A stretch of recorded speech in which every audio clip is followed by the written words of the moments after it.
Hello guys, in today's video I will be showing you how to manage device storage on your Messenger account easily and quickly. So first enter Messenger, click on these three lines and then go to the settings and then scroll down, and here we have this option, this section, I mean device storage. So as you see here, the Messenger media, you will find the Messenger media and the other apps and items.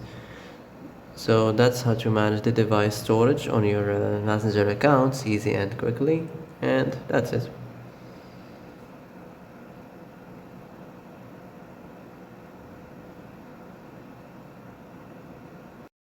And that's it for today's video. I hope this is the answer you've been looking for.